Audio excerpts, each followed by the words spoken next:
On retrouve nos chers invités pour la suite de Regard Croisé. Germain Pouli, journaliste, directeur de publication de Togo, Réveil, pasteur Edo Komi, président du mouvement Martin Luther King, et Georges Eo, il est homme politique du parti clé, cercle des leaders émergents. On prend la direction du Nigeria. Le nom de l'homme ou de la femme qui va remplacer le président sortant, Mohamed Buhari, du pays le plus riche et le plus peuplé d'Afrique, sera connu le 25 février 2023. Cette élection présidentielle se tiendra en même temps que les élections législatives et sénatoriales afin d'élire le futur président du pays. Le président sortant, Buhari, n'est pas candidat à sa réélection. Alors, qui prend la parole? Peter Germain Pouli, qui peut remplacer le président Buhari? Il y a en tout cas des opposants solides. Il y a des politiques solides, j'allais dire. Oui, il y a des opposants solides. Il y a aussi le dauphin, donc le candidat du pouvoir, qui en réalité part avec la faveur des pronostics.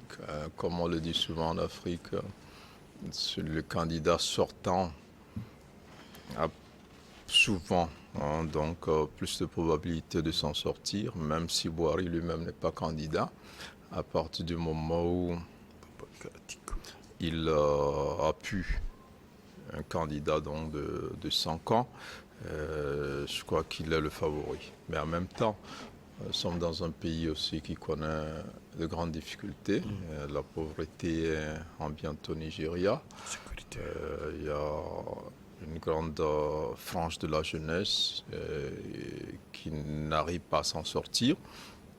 Il y a un certain nombre de choses qu'on reproche à l'élite, la corruption, il y a des problèmes au niveau de l'électricité, il y a des problèmes au niveau de la monnaie, la situation économique, la vie chère, la baisse de la production pétrolière qui est la manne principale de ce pays. Donc, il y a un certain nombre de problèmes qui font que le candidat du pouvoir n'est pas si certain donc de s'en sortir. Après, on reste quand même au Nigeria, qui est un pays où tout est possible. On sait comment Buhari lui-même a été élu en 2019. Le jour de l'élection, les gens ne savaient même pas que l'élection était reportée.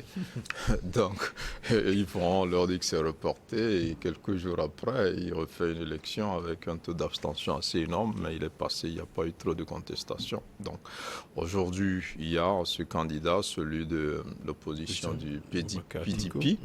Et puis, il y a quand même un outsider qu'on présente quand même, qui est relativement plus jeune que les autres. On parle de ce candidat Peter Obi, dont les médias parlent et surtout les réseaux sociaux, mais qui en réalité n'a pas une forte base électorale, surtout dans le nord du pays. Alors aujourd'hui, le Nigeria reste le Nigeria. Ça va être très difficile de pronostiquer sur qui va succéder, mais je pense que vraisemblablement le candidat issu, ou donc qui sera soutenu par le président Buhari, a toutes les chances donc de remporter cette élection. Alors ce candidat, c'est Bola Tinubu, il représente le parti du président Buhari, le congrès des progressistes. En face, il y a un poids lourd également, Atiku Abubakar, du PDP, pasteur Edo Komi. Est-ce que selon vous, tout va se jouer entre les deux hommes? Alors, moi je disais tout à l'heure que le Tchad est une perdition, le Nigeria est un gâchis. Un gâchis pour l'Afrique, hein, un géant au pied d'Agile, qui ne s'impose pas, qui ne joue pas son rôle de leader en Afrique. C'est un peu dommage. Je crois que j'ai suivi une émission sur une chaîne où justement le mot gâchis pour l'Afrique, parce qu'avec le Nigeria seul, l'Afrique de l'Ouest peut s'en sortir très facilement si nous étions une communauté réellement des peuples comme la CEDEAO. Alors les élections au Nigeria, c'est avec des groupes de pression, des groupes de lobbying au Nigeria, avec des intérêts bien précis. C'est un peu la France. Ça, c'est... Avec des intérêts bien précis au Nigeria, même si il faut parler des forces de l'extérieur pour ce que mais naturellement c'est la géopolitique, c'est ça, on peut pas s'en passer. Et donc quand vous prenez les élections C'est vrai qu'il y a des candidats. L'opposition se repositionne très bien, se positionne très bien. Mais au même moment, c'est les élections en Afrique, il faut pas l'oublier. Mais d'abord, bravo aux Nigériens parce que ils ont réussi à pouvoir imposer L'alternance. Après 2 mandats. C'est bravo au Nigeria. Finalement, c'est devenu... C'est pas ça l'alternance. Finalement, c'est... Non, oui, je dis l'alternance. Non, c'est pas l'alternance. Je dis chaque... C'est la limitation. La limitation du mandat. Je parle de la l'alternance, limitation du mandat. Parce que personne, aucun autre, quel que soit tout ce que votre bilan est aussi élogieux que ce soit, vous ne pouvez pas faire plus de 2 mandats. Vous voulez dire, c'est le contraire de ça, certains pays. Le contraire par rapport à certains pays. Oui, c'est un pays, mon pays par exemple, qui a eu 4e mandat, on verra le 5e bientôt. Bon, donc, ça c'est un exemple aussi palpable, comme d'autres ailleurs. La Côte d'Ivoire, il fait 3 mandats, et dans d'autres pays, la Centrafrique qui me fait mal avec le professeur.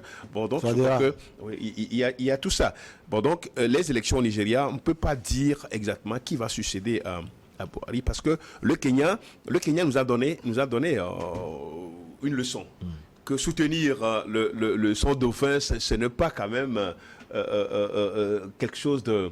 Ce n'est pas un passeport. Hein, un passeport pour pouvoir gagner l'élection en tant que parti au pouvoir. Et donc, il peut y avoir des surprises, mais c'est que ces groupes de pression sont organisés sont vraiment organisés au niveau du pouvoir. Et le bilan aussi peut jouer. Le bilan de Buhari n'est pas aussi reluisant.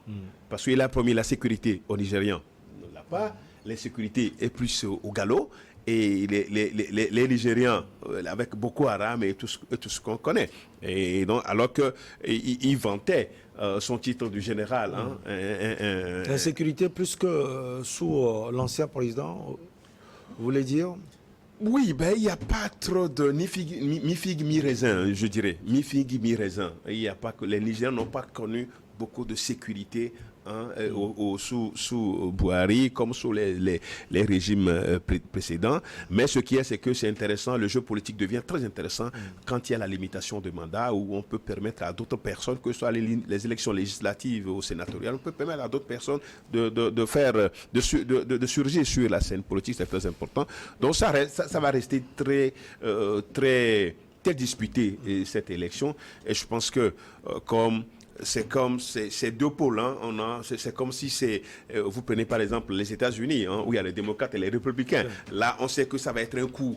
C'est un premier tour. Ce n'est pas ce que les têtes disent, mais on verra seulement quelqu'un qui va sortir naturellement au premier tour, parce qu'il n'y a pas trop de candidats et que les 2 forces en présence se rivalisent.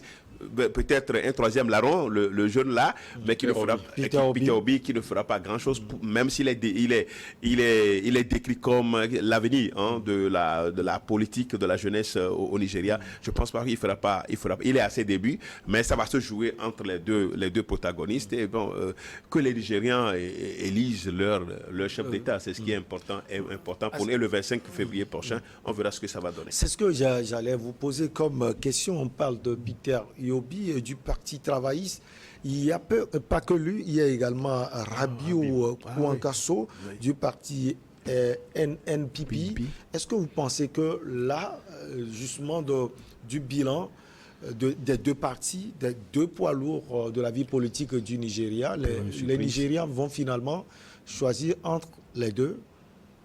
Ça va être difficile pour se prononcer sur ce cas, parce que plusieurs décennies, c'est les 2 partis-là, APC et NNPP, qui ont dominé la vie politique nigériane depuis plusieurs années. Et donc, ça va être difficile, parce que quand vous voyez... NPC et PDP. PDP, oui.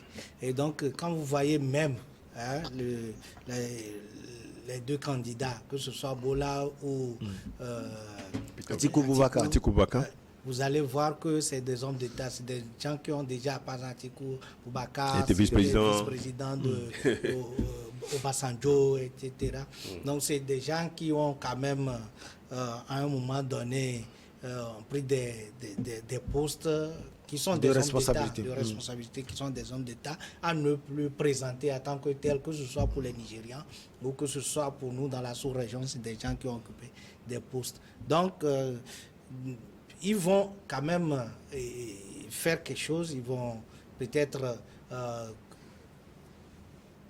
commencer, je peux le dire ainsi, commencer une carrière et peut-être se projeter plutôt sur l'avenir parce que c'est compliqué. Le Nigeria aujourd'hui, les Nigérians ne s'intéressent plus à la politique. C'est des gens parce qu'ils sont déçus par les politiques. Vous avez vu avec Boko Haram, c'est purement catastrophique. Vous voyez avec le Naira. Leur franc, aujourd'hui, ça ne leur permet pas. Avant, quand vous avez le Naira, vous venez au Togo, 1000 francs, vous avez 3000 francs. Mais aujourd'hui, c'est pratiquement avec 1000 francs contre 1000 francs avec le franc CFA. Et donc, ils ont perdu le pouvoir d'achat avec sa politique de protectionnisme, entre-temps fermant les frontières entre le Nigeria et le Bénin, je crois le 20 août 2020, et entre le Nigeria et le Niger aussi. Donc, il a été décrié. C'est pour cela que parler de son dauphin, moi, je me dis tout simplement qu'il faut mettre un peu de réserve. Mais, étant donné que Boari, vous le connaissez, c'est quelqu'un qui est un peu dans son discours martial, avec tout ce que vous connaissez de lui, pensant qu'il va venir éradiquer à un moment dans un temps record Boko Haram. Mais je peux répondre à cette question. Boko Haram a intensifié ses attaques autant de Boari qu'autant de Goodluck Jonathan. Donc aujourd'hui, je peux dire que les Nigérians ont regretté le départ de Goodluck Jonathan et même certains ont revendiqué qu'il puisse se repositionner comme étant candidat pour le plébiscite, mais le monsieur a quand même changé d'avis, changé d'opinion par rapport à la politique. Alors, un récent sondage, Germain Pouli, on est avec vous, mené par l'agence Market Trades International, surtout les candidats à l'élection présidentielle dans ce pays de 2023, a créé récemment une surprise en plaçant le candidat du Parti travailliste. On parle toujours de lui, Peter Obi, en tête devant le principal candidat de l'opposition, Atiku Abubakar. Est-ce que, même question à vous, on sent quand même une jeunesse ou bien un pays là, fatigué de la gouvernance des deux partis phares du pays? Finalement, on veut trouver un jeune, non seulement jeune, mais un neutre qui puisse porter les aspirations du peuple. Oui, je crois que le PDP, donc, qui est le principal parti de l'opposition dont est issu Atiku, est en difficulté actuellement. Il faut rappeler que Peter Obi, en 2019, était candidat à la vice-présidence au nom du PDP. Donc, il a fait scission et il est soutenu par le Parti travailliste cette fois-ci. Mais en même temps, je crois que, il faut revenir à ce sondage-là va refléter ce qui va se passer peut-être le 25 février. C'est qu'au Nigeria, on parlait de la limitation des mandats, mais il y a une certaine alternance au niveau ethnique à la tête du pouvoir, donc entre le nord et le sud. Et généralement, un président issu du nord succède un président issu du sud chrétien, du nord musulman ou du sud chrétien. Donc on a vu avec Goodluck Jonathan, on a vu avec Boari. Donc cette fois-ci, on s'attendait que le PDP positionne un candidat chrétien issu du sud, ce qui n'a pas été fait. Alors vous avez les deux principaux candidats qui sont tous du nord musulman, ce qui déjà fausse le jeu au Nigeria.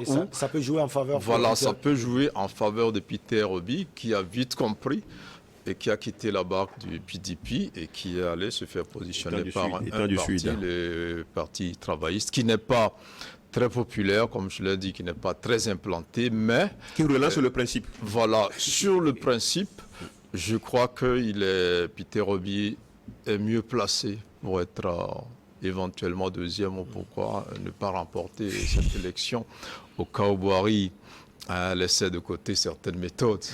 Donc là, c'est un peu le jeu, mais je crois que vraisemblablement, on se dirige vers là, ce face-à-face habituel entre donc un candidat du Nord musulman et un candidat donc du Sud chrétien. Et donc l'émergence aujourd'hui de Peter Obi, qui n'est pas forcément issu d'un parti assez bien implanté comme le PDP, qui est un dissident en dehors de ce parti, et veut peut-être nous ramener à cette règle non écrite là, qui voudrait qu'au Nigeria donc succède à un président du Nord, un président du Sud, un président du Sud, un président du Nord. Mais on va voir.